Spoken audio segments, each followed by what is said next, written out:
به نام یاد خدا. سلام، خسته نباشید میگم برای کلگی بیننده و شنونده‌های عزیز.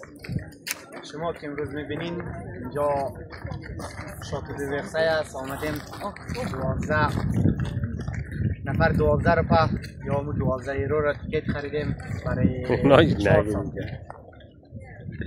دیگه. بعد اینجا آمدیم یک پارک و جای تاریخی شک دیدن کنیم و لذت ببریم.